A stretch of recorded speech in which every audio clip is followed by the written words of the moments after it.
Retour au CIMI où une conférence sur le thème de l'ESG vient de s'achever. Une conférence animée par Robin Rivaton, CEO de Stonal, qui est sur notre plateau pour nous livrer son avis sur le sujet.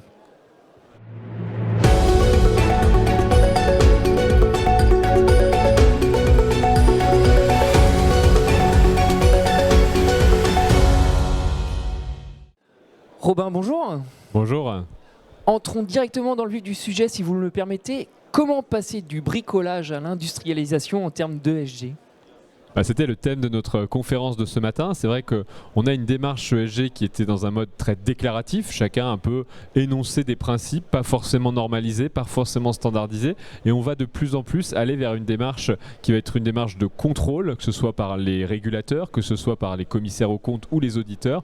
Et donc vers une démarche qui va être beaucoup plus standardisée. Et la réponse qu'on a développée ce matin, c'était que les outils étaient nécessaires pour accompagner cette transformation-là, pour que les asset managers, les investisseurs puissent passer dans un mode qui va permettre un mode de preuve et non plus un mode où on donne des chiffres comme ça, et que ce mode de preuve va être de plus en plus essentiel et que les outils qui sont capables d'automatiser, d'extraire la donnée directement dans les documents et d'éviter des séquences de travail humain avec des erreurs potentielles sont des outils qui ont de l'avenir.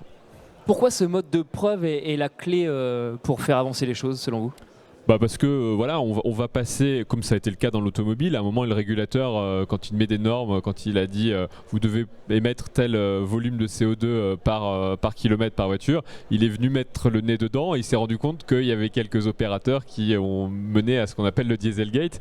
Dans l'immobilier, ça va être pareil. Alors on espère qu'il n'y aura pas de Dieselgate, mais le régulateur va commencer à dire vous avez pris des engagements, vous avez présenté auprès des épargnants, des petits investisseurs, tels engagements sur la durabilité de votre parc. Montrez-moi que vous n'avez pas menti.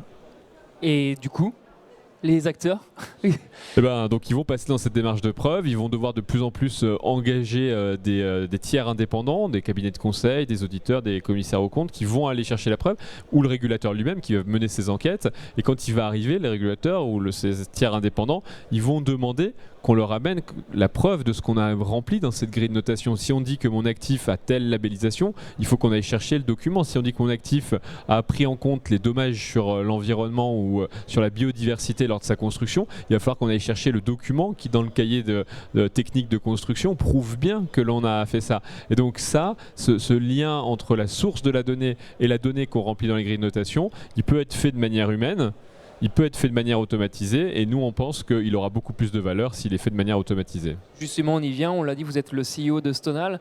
Quelle est votre proposition en la matière ? Nous, Stonal, on se positionne comme un data quality manager. Donc tout notre métier, c'est d'aider les asset managers immobiliers, les grands propriétaires, les grands gestionnaires à passer leur data de la quantité vers la qualité. Et donc on sait le faire sur plein de segments de leur métier.